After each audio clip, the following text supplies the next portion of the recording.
Hi, I'm Diane Eller with Benefits Writers, and I hope that this is a great day to start you off on a fantastic, productive week.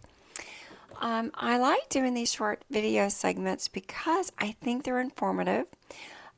Things that come up during the week I think are very helpful that helps you when learning more about your choices. So tonight, let's talk about double coverage. One thing that I should bring up, this employee had coverage through their spouse and they like the coverage a lot. And they have a new hire insurance opportunity for new enrollment.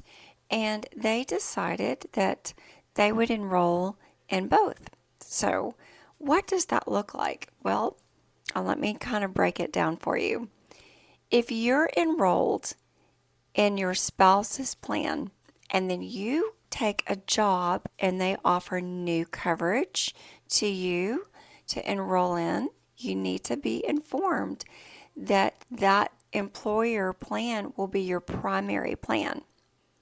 No longer will your spouse's plan be your primary. You don't get to pick and choose.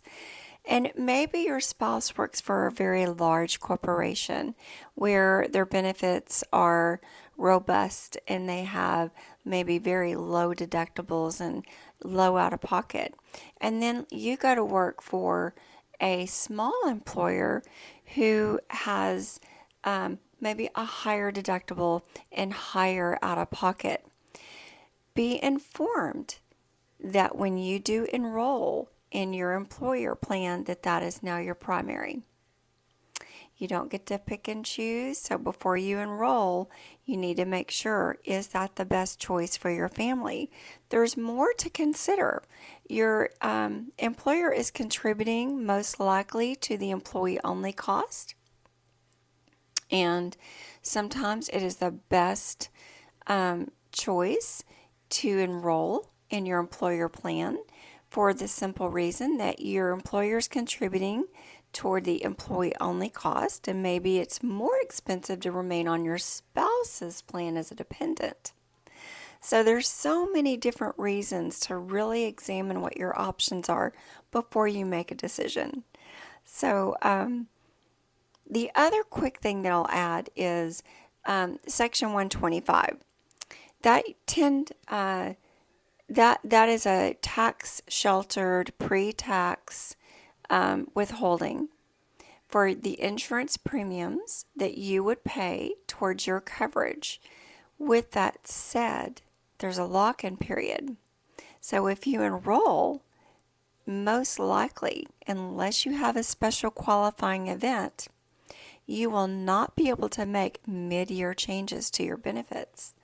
So there's a lot to consider just because you have two options. The best thing to do is to take both company plans and lay out that summary plan description and benefits and coverage side by side.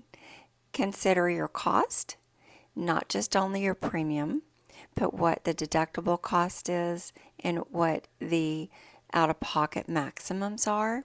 And there could be other coverages that even reduce and mitigate your out-of-pocket.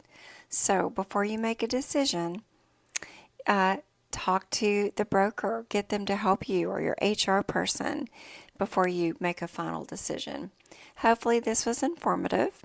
This is Diane Eller with Benefits Writers. I hope you have a great week.